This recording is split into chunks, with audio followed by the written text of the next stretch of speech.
तो इस कहानी के शुरू में हम एक रॉक बैंड से मिलते हैं। ये लोकल बैंड था जो छोटे छोटे बार्स में काम करके अपना गुजारा करते थे, लेकिन इस काम से उनके हालात कुछ ज्यादा अच्छे नहीं चल रहे थे। दिखाया जाता है कि जब वो एक कॉन्सर्ट के लिए जा रहे थे तो उनकी गाड़ी में पेट्रोल भी खत्म हो गया, जिससे वो किसी और की गाड़ी से चुरा कर अपनी मंजिल तक पहुंचते हैं। तो उन्हें एक बुरी बात ये मालूम होती है कि उनका कॉन्सर्ट कैंसिल हो गया। ये जानकर वो लोग बहुत ही उदास हो गए। तब यहाँ के मैनेजर ने उन्हें बताया कि मैं तुम्हें एक और बात के बारे में बताता हूँ, वहाँ तुम्हें अच्छे खासे पैसे मिल जाएंगे। और उधर का मैनेजर भी मेरा भाई डैनियल है। ये सुनकर दोनों को ही उम्मीद जागती है। जाते हुए वो लड़का इन्हें वार्निंग देता है, हाँ पर वहाँ ख्याल से रहना, वहाँ सारे नाजिस रहते हैं, यानी जर्मन सोल्जर जो आज भी हिटलर के असूलों पे चलते हैं। खैर अब ये लोग उस बार में भी पहुँच जाते हैं और वहाँ डैनियल से मिलते हैं। डैनियल इन्हें किसी और आदमी के साथ ये ग्रीन रूम तक लेकर जाता है, जहाँ से आगे जाकर इन्हें कॉन्सर्ट परफॉर्म करना था। अब क्योंकि ये यंगस्टर्स थे, जिस चीज से इन्हें मना किया गया था वो तो इन्होंने जरूर ही करना था, पर जानबूझकर अपने बाकी साथियों के साथ यहाँ नाजिस के खिलाफ गाना गाता है, जिसकी वजह से यहाँ की सारी ऑडियंस उनके ऊपर गुस्सा हो जाती है। लेकिन खैर उनकी किस्मत अच्छी थी कि यहाँ उन्हें किसी ने कुछ नहीं कहा। कॉन्सर्ट के खत्म होने पर इन्हें पैसे भी मिल गए और ये बस यहाँ से जाने ही वाले थे कि सैम को पता चला कि उसका मोबाइल तो ग्रीन रूम में ही रह गया है। बट उस मोबाइल को लेने के लिए जाता है, जहाँ ग्रीन रूम में जाते ही उसके होश उड़ गए जमीन पे पड़ी हुई एक लाश देखकर। ये जिस लड़की की लाश थी उसकी दोस्त भी यहीं खड़ी हुई थी, जो रोते हुए पेट से कहती है, प्लीज पुलिस को कॉल करो, मेरी मदद करो। पेट भी उसकी मदद करना चाहता था, इसलिए फोन उठाकर वो जल्दी से रूम से बाहर निकलता है। लेकिन तभी पीछे से उसे गैंगस्टर्स पकड़ लेते हैं। लेकिन उससे पहले ही वो पुलिस को कॉल कर चुका था। हर सिचुएशन को संभालने के लिए अब गैंगस्टर्स इन सब को पकड़कर ग्रीन रूम में बंद कर देते हैं। वो जानते थे कि पुलिस ने तो यहाँ आना ही है। इस मर्डर को छुपाने के लिए उन्होंने बाहर जानबूझकर दो लड़कों के दरमियान में लड़ाई करवाई, ताकि पुलिस को लगे कि इसी लड़ाई के लिए उन्हें यहाँ बुलाया गया था। गैंगस्टर्स का प्लान सही काम भी करता है और वो लोग पुलिस को डिस्ट्रैक्ट करने में कामयाब भी हो जाते हैं। लेकिन अब सबसे बुरा ये हुआ था कि किसी के किए हुए गुनाह में ये चारों फंस चुके थे।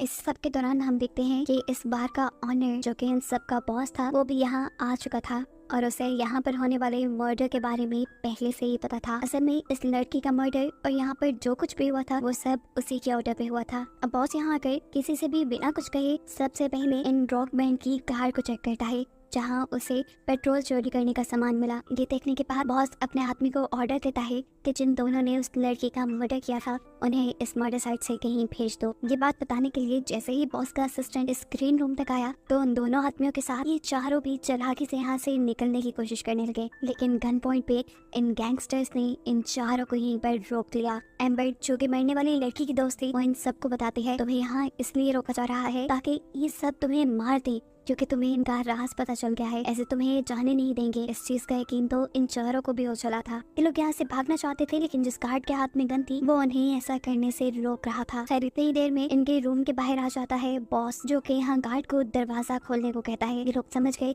कि बस इनका मरने का वक्त करीब है। ये जानते थे कि अगर दरवाजा खुला तो ये मर जाएंगे, इसलिए अपनी जान बचाने के लिए ये चारों मिलकर गार्ड के ऊपर हमला कर देते हैं। पेट उसे काबू में करता है, जबकि उसका दूसरा साथी उसके हाथ से गन छीनने में कामयाब हो चुका था। बाहर से बॉस बार बार नॉक कर रहा था, लेकिन ये लोग दरवाजा नहीं खोल रहे थे। तंग आकर वो यहाँ से चला गया। वो भी अब जानता था कि इन्हें यहाँ से निकालने के लिए उसे कोई और ही हरबा चलाना पड़ेगा, जिसके लिए सबसे पहले उसने अपने बार में मौजूद सभी लोगों को यहाँ से बाहर निकाल दिया। इतनी देर में हमने देखा कि यहाँ पर डैनियल भी आ गया, वही लड़का जो इन्हें सबसे पहले इस बार में मिला था। जबकि रूम के अंदर से ये पूरा ग्रुप यहाँ से निकलने का कोई खुफिया रास्ता ढूंढ रहे थे, और ऐसा करते हुए ही उनके एक साथी को फ्लोर के नीचे एक बंकर मिलता है। इससे पहले कि ये लोग इस बंकर को खोलकर इसके अंदर चले जाते, दरवाजे के बाहर दोबारा से बॉस आ गए, जिसने इनको बातों में लगाना शुरू किया। वो कहता है कि तुम्हारे पास जो गन है वो शराफत से मुझे दे दो, क्योंकि इस गन से उस लड़की का मर्डर हुआ है, और अगर तुमने मुझे ना दी, एक तो तुम बगैर लाइसेंस गन के चक्कर में फंस जाओगे, और दूसरा मैं तुम्हें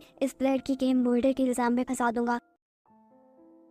ये सुनकर ये लोग भी डर गए और पेट अब दरवाजा खोल के वो गन बॉस को बाहर देने के लिए जाता है। एम्बर, जो ऊपर रूम की वेंटिलेशन पर खड़ी बाहर की सारी सिचुएशन देख रही थी, वो देखते हैं कि बॉस के साथ लोग इन लोगों को मारने के लिए खड़े हैं, जो इनके दरवाजा खोलने के इंतजार में हैं। इससे पहले कि वो कुछ बताती, ये लोग गन के साथ पेट का हाथ भी पकड़ चुके थे। वो उसे खींच रहे थे, लेकिन यहाँ उसके बाकी साथी उसे बचाने लगते हैं और किसी तरह उसके हाथ को अंदर करके ये दरवाजा बंद करने में कामयाब भी हो जाते हैं। लेकिन इस सब के अंदर पेट का हाथ बुरी तरह कट चुका था और वो तड़प रहा था। इनके दरवाजा बंद करते ही वो गार्ड जिसको इन्होंने काबू किया हुआ था, वो भी इन्हीं के ऊपर हमला करने वाला था, जिसके हमले से बचने के लिए एम्बर उसी के ऊपर हमला करते हैं। वो उसकी गर्दन पे चाकू रख चुके थे और गलती से ये चाकू चल गया और एम्बर के हाथ से उस गार्ड का मर्डर हो गया। ये लोग पैनिक तो हुए, लेकिन कहीं ना कहीं ये लोग इस सिचुएशन के लिए पहले से तैयार हो गए थे, क्योंकि ये जानते थे यहाँ किसी ना किसी को तो मरना ही है। खैर, ये करने के बाद बॉस भी कमरे के बाहर से जा चुके थे। ये लोग दोबारा अपने मिशन पे यानी यहाँ से निकलने का रास्ता ढूंढने में लग गए। इन्हें जो फ्लोर के नीचे बंकर मिला था, ये लोग उसमें जाने का फैसला करते हैं। इन्हें उम्मीद थी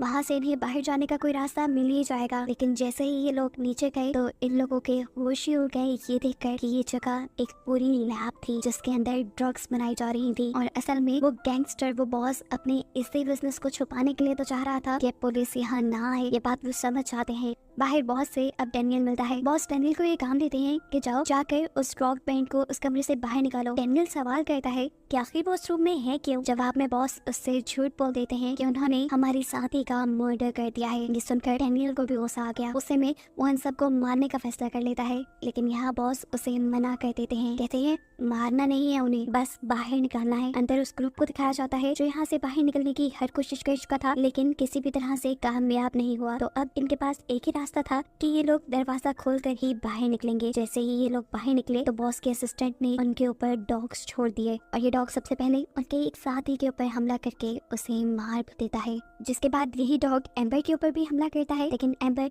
इस डॉग से अपना पीछे छुड़वा लेती है और बाकी सभी साथियों के साथ वापस ग्रीन रूम में आ जाती है। रूम के अंदर आने पे इन्होंने देखा कि इनका एक साथी बाहर ही था। उसने चालाकी दिखाई थी और यहाँ से भागने की कोशिश की थी, लेकिन बाहर जाने पर भी वो बॉस के लोगों के हाथों मारा गया, जिसकी मौत का पता उसके ग्रुप को भी चल जाता है और उसकी मौत के बाद इन सब की हिम्मत टूट जाती है। अब बाकी साथी जो दोबारा रूम के अंदर चले गए थे और उन्होंने रूम लॉक कर लिया था, बॉस डैनियल से कहते हैं जाओ जाकर उन्हें रूम से निकालो। डैनियल बड़ी ही आसानी से रूम का दरवाजा तोड़ते हुए रूम के अंदर चला जाता है। इससे पहले कि वो उन सबको मार देता या कोई भी नुकसान पहुंचाता, उन्हीं की साथी जिसका नाम एम्बर है उसे रोक देते हैं और बताते हैं नहीं मारो इन्हें, ये बेकसूर है, तुम्हारी साथी को और किसी ने नहीं, बॉस ने ही मरवाया है। ये सुनकर वो बुरी तरह शॉक हो गया। वो अपने साथी की मर्डर की कहानी डिटेल से सुनना चाहता था, इसलिए उसने दूसरे लड़के को यहाँ से बाहर भेज दिया। एम्बर बताती है क्योंकि तुम और एमिली यहाँ से भागने का प्लान कर रहे थे, इसी की खबर बस बॉस को हो गई। बॉस को एमिली के भागने के प्लान के बारे में पता चल गया, लेकिन ये नहीं पता चला कि वो तुम्हारे साथ भाग रही है। और जैसा तुम जानते हो कि उनके ग्रुप का एक रूल है कि कोई उनके ग्रुप को छोड़कर नहीं जा सकता, तो बस फिर उन्होंने एमिली को मरवा दिया। असल में बॉस को डर भी था कि अगर कोई ग्रुप का मेंबर उनके ग्रुप को छोड़कर जाएगा तो वो आगे के लिए उनके लिए मुसीबत साबित हो सकता है। अभी तक किसी को ये बात मालूम नहीं थी कि एमिली डैनियल के साथ भागने वाली थी। यहाँ डैनियल जब अपने दूसरे साथी को बाहर भेजता है तो उसे देखकर बॉस समझ गया कि अंदर कुछ खिचड़ी पक रही है। वो अंदर जाकर इंटरफेयर नहीं करता, बल्कि बाहर से ही डैनियल की कार चेक करता है, जिसे चेक करने पर उसे कार की डिक्की में डैनियल का सामान और साथ ही साथ उसके साथी का सामान और उनकी एक पिक्चर मिली, जिसे देखकर वो समझ गया कि उस लड़की को भगाने वाला और कोई नहीं बल्कि डैनियल ही था। और अब वो डैनियल की भी जान के पीछे पड़ गया। जबकि दूसरी तरफ ग्रीन रूम के अंदर डैनियल ने यह फैसला कर लिया था कि वो सब लोगों को यहाँ से जिंदा सलामत बाहर निकाल लेगा, लेकिन जैसे ही वो बाहर निकलने लगा तो अपने ही लोगों के हाथों मारा गया, क्योंकि उसे ये बात नहीं मालूम थी कि बॉस सब सच जानते हैं और अब वो उसकी भी जान के पीछे हैं।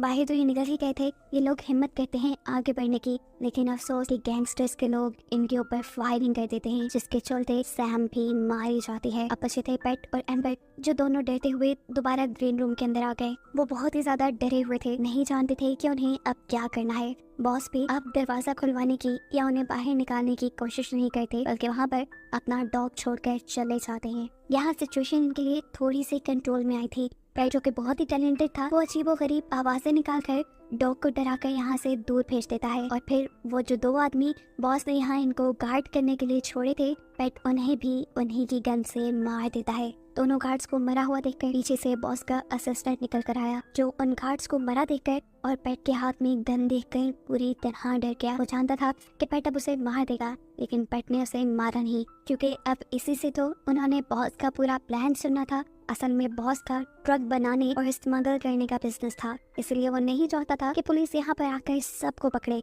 और क्योंकि इस रॉक बैंड को भी बॉस की सारी हकीकत पता चल चुकी थी, तो अब वो उनको भी जिंदा नहीं छोड़ना चाहता था। उसे इस ग्रुप को मारना भी कुछ इस तरह था कि किसी को उस पर शक भी ना हो। बॉस का असिस्टेंट बताता है इसीलिए तो उन्होंने तुम्हारी कार और तुम्हारी पेट्रोल चुराने वाली किट को अपने घर के बाहर छोड़ दिया, और सबको उसने डॉग्स के हाथों मरवाने की इसलिए कोशिश की ताकि पुलिस को लगे कि ये लोग पेट्रोल चुराने आए थे, जिसके चलते डॉग्स ने उन पर हमला किया और वो मारे गए। बॉस ने सोचा था कि उसके बाद वो सभी लोगों की लाशों को भी अपने घर के बाहर रख देगा। उसका ये प्लान काफी हद तक काम भी कर चुका था, लेकिन इससे पहले कि उसका डॉग पेट और एम्बर को मारता, उन्होंने सारा प्लान पता चलवा लिया और फिर बॉस के असिस्टेंट को लेकर उसके घर के बाहर चले गए। वो यहाँ आकर उसको मार भी सकते थे क्योंकि उनका मकसद पूरा हो गया था, लेकिन वो उसे अभी भी नहीं मारते। एम्बर उसे इस शर्त पे छोड़ देती है कि तुम जाओगे और जाकर पुलिस को ये सारी कहानी बताओगे। इतने में ही बॉस के कुछ लोग भी उन दोनों को यहाँ सेंस कर लेते हैं। वो उन्हें मारने के लिए ही आगे बढ़े थे, लेकिन यहाँ एम्बर ने अपनी गन चलाते हुए उन दोनों को मार दिया। गोलियों की आवाज सुनकर बॉस भी घर से बाहर निकले।